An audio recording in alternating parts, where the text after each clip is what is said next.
Hello, everybody. My name is Michael Weber. Well, first of all, thank you for providing the opportunity to give this invited talk during the virtual meeting of the joint Japanese and American Geophysical Union 2020. So I will give you an overview on IODP expedition 382 to Iceberg Alley, north of Antarctica.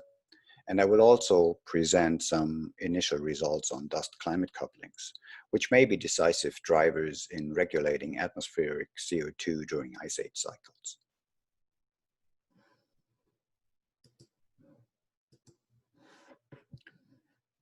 So why would an organization like IODP spend about $25 million for such an expedition? Well, there are at least 3 reasons for that. The first is that these sites are located in Iceberg Alley, and that's where the majority of Antarctic icebergs routes through and melts down in the vicinity of the substantially warmer Antarctic circumpolar current.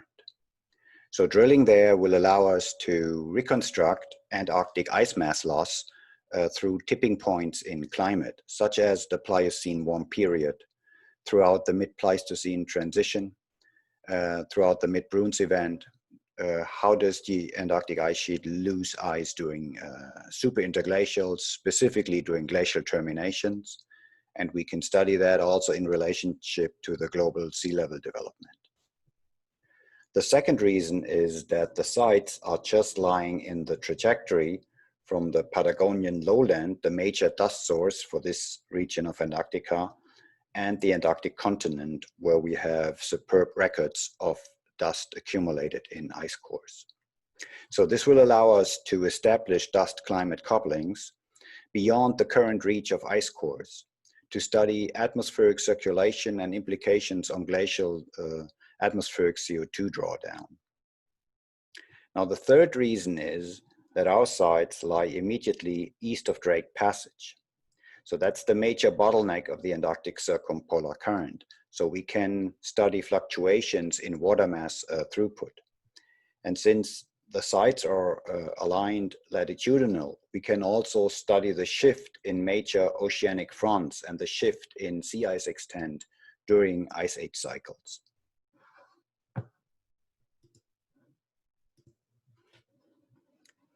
So this animation was made for our expedition and shows for the last 40 years the Antarctic iceberg trajectories, and the core sites are given in these orange dots, and the different sectors of Antarctica are color-coded along the margin. So we can see a couple of things here. First, over time the amount of icebergs will increase, but that's a matter of more observations, not of an enhanced iceberg flux. Second, what you can see is that the clear majority of icebergs travels counterclockwise around the continent, merges in the Weddell Sea, and is then deflected to the north in direction of our core sites. What you can also see is that there is a clear bias. There are more greenish and brownish icebergs traced here, which simply has to do with the fact that these are the proximal regions where the icebergs come from. And what you can also see is that the icebergs don't go much further than Iceberg Alley, which means that once they approach the Antarctic circumpolar current, which is substantially warmer, they will melt down and release their iceberg rafter debris into the sediment. So this is the region where you can study Antarctic ice mass loss through iceberg tracing, and it's the only region where you can do that.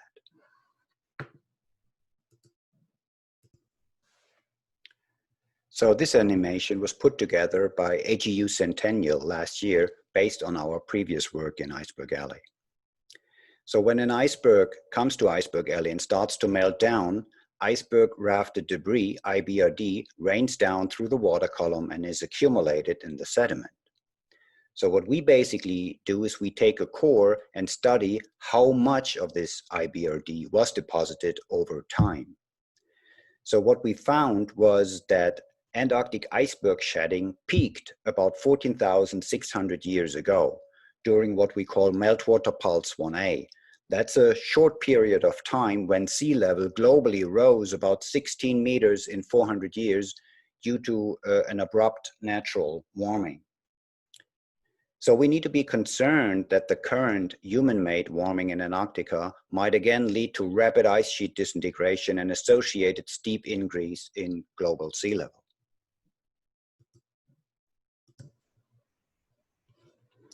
So the red dots here on this map indicate where we drilled into the ocean floor. 2 sites were drilled at the subantarctic front here in the northwest, and 3 sites were drilled within the center of Iceberg Alley. And with this spatial distribution of the sites will allow us to study the Pleistocene ice mass loss in terms of icebergs from the Antarctic ice sheet. It will allow us to reconstruct the dust deposition history from Patagonia towards Antarctica. And it will also allow us to study latitudinal shifts in several fronts here, like the winter and summer sea ice, like the polar front and the subantarctic front, in a location east of Drake Passage.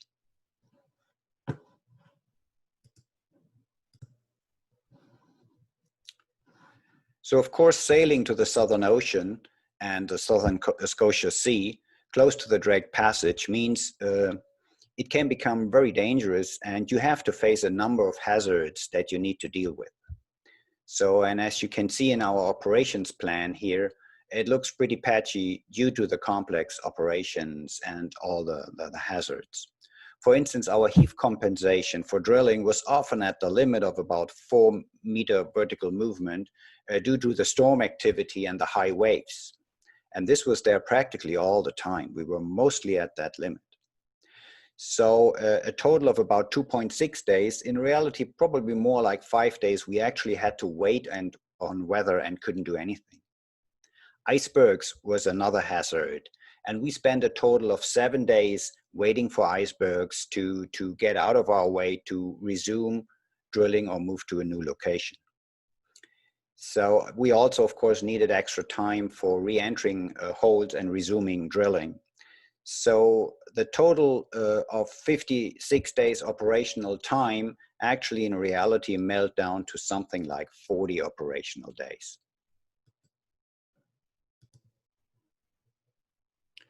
So this is one hazard in specific, icebergs. Of course, they are beautiful and they are at the center of our interest, but they can quickly become dangerous to our operations when they approach quickly, or as you might be able to see up here, when they all of a sudden change their course and then head towards the ship.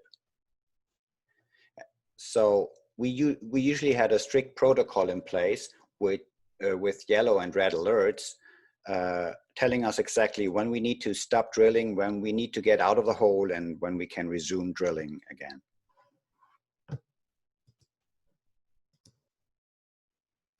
So this is our hole and site plan. It also looks patchy because of the multiple hazards, almost like a person with bad teeth. So still, we were able to recover about 2.8 kilometers of core. And most importantly, we could double core the majority of our sites to create a so-called splice, which is important for the data quality of our later analysis. And even if we had to wait on weather or on ice, we would still be able to take shorter cores. Longer ones in these kind of hazard situations are prohibitive. It's just too dangerous. We also did RCB drilling at one site to penetrate deeper, like down to the middle Miocene, in this case in 1536. And at the same site, this was unfortunately the only one we could do logging. Simply the heave conditions and all the other sites were not good enough to conduct this. But most importantly, we got continuous records going back to the Pliocene, at least at 3 sites, and this will be very important for our future analysis. So this is the whole summary of the 5 sites. The cores from the subantarctic front are here on the upper right. They are shallow water cores from about 600 meter water depth, and they are mainly carbonate rich. Whereas the 3 sites from the Scotia Sea here on the left, they are deep water sites between 3.2 and 3.8 kilometer water depth. And the facies in these Iceberg Alley sites on the left, they vary mainly between diatom rich, diatom oozes, which is like the green facies, and typical for interglacials, and silty clays, which is the beige color, and that's typical for glacials. Overall, I think we can proudly say that we retrieved the most continuous and highest resolution climate archive ever obtained near Antarctica.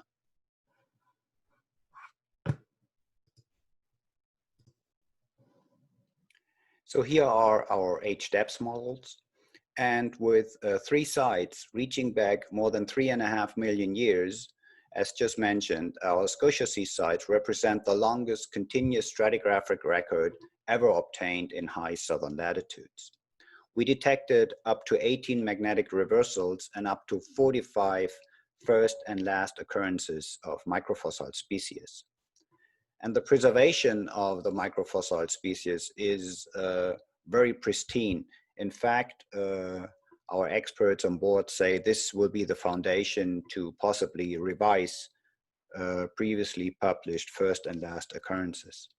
Also, the paleomagnetic record is of superb quality. The sedimentation rates range between 10 and 20 centimeters, and that's also really, really good. And the best site we recovered was 1537. It has the most complete record. Also, it was recovered during very calm weather conditions. So a lot of our current efforts concentrate on this core here in purple, 1537. So the main facies alteration is between diatom ooze or diatomite, if more lithified, here on the left side. And that is typical for interglacials and is indicative of enhanced ocean productivity. Whereas glacials here are usually characterized by higher contents of silty clays or lithified silty clays. And this lithological alteration is associated with distinct climate cycles in all 3 sites.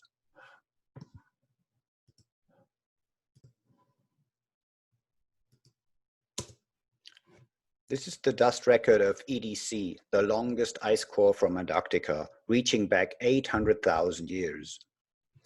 And below is our magnetic susceptibility record from site 1537 for the same time. It shows an astonishing correlation.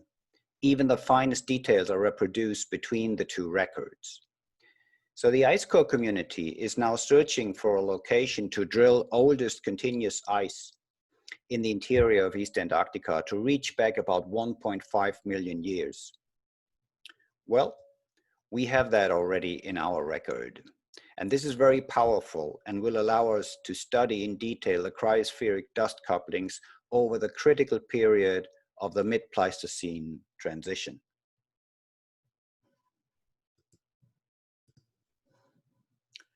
Another great potential is given by the new X-ray logging system that was installed on JR to analyze sediment structures. So as we know from our previous work, iceberg rafted debris, as shown before, indicates repeated phases of enhanced Antarctic ice mass loss during the last glacial termination.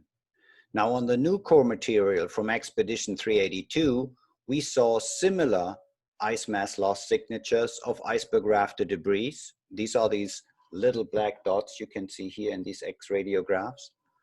For previous glacial terminations, such as termination 2 and termination 5. And you have to consider that we collected a total of over 27,000 X-ray images. So that's a huge potential to study past Antarctic ice sheet dynamics continuously since the Pliocene.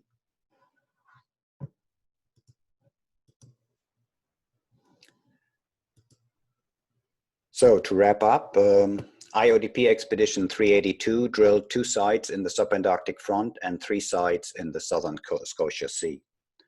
Our drilling operations were complicated by icebergs and other weather conditions. Nonetheless, we were able to obtain a pristine archive of almost 3-kilometer length.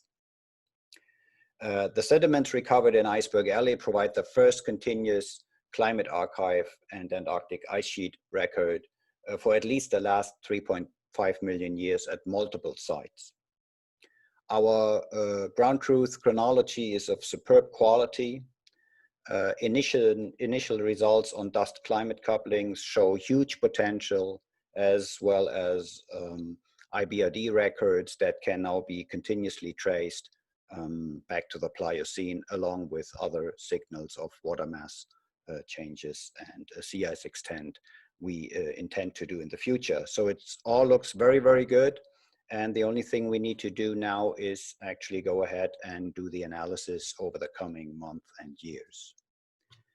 So I think it's very exciting and promising. And with this, I would like to close the talk and thank you for your attention.